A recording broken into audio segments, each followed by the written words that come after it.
So in this video we'll talk about silver cups and covers. In this case 16th century Germanic cups and covers. Germany in the 16th century was the main center for silver gilt making. These cups didn't have only a functionality, because obviously one could drink from them, but most of them were actually made as sort of tour de force that were made by the actual silversmiths and for demonstrative and display purposes.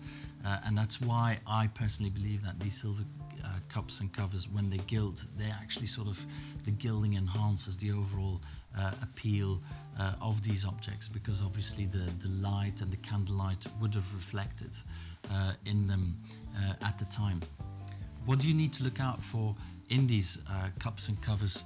If I, for example, just take this one, the main thing to look out for is to make sure that the cover, the body and then the base are all of the same period and are all original. Unfortunately, in the 19th century, a lot of these objects did get split up and did get sort of made or turned into three different objects. So the cover would have been separated and another object would have had been made to accommodate the cover. The body as well might have been split up, etc. So when you look at the cover, what you need to do first is, when you take it off, you put it back on and then give it a gentle tap and a gentle push just to see if it sits quite firmly onto the body, which it should. Often when the cover and the body have been associated at a later date, these won't sort of sit perfectly well together.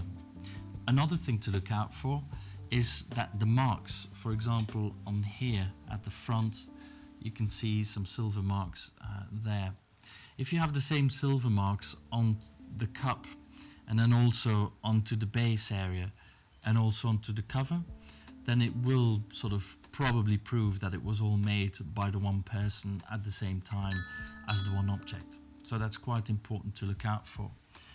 And then if you can and when you can, then by all means do start unscrewing and dismounting the particular cup. So I'll just screw off the foot here of this cup, and then again it will sort of reveal and tell you a bit more of the story of the object.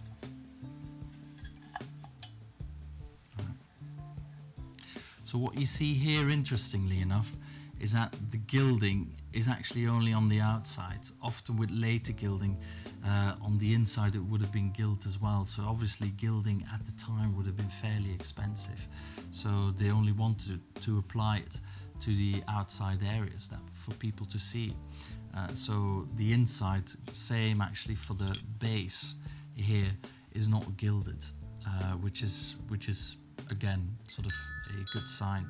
The nice thing about these cups is that they also show and display, when you look on the inside, the different type of decoration that is applied to get that full sort of glorious and magnificent effect that these objects were meant to have.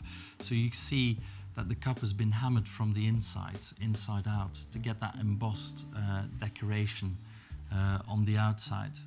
And then further to the embossing, the silversmith has actually applied some engraved decoration. So with the particular tools, again, to sort of create some shiny areas, some matte areas, to play with the light and the reflection again, turning this whole object into its sort of full magnificence and its full splendor. So what we'll do in our next two videos is actually have a further look at some more of these cups and covers. We'll talk about this coconut cup and this gem mounted cup and cover.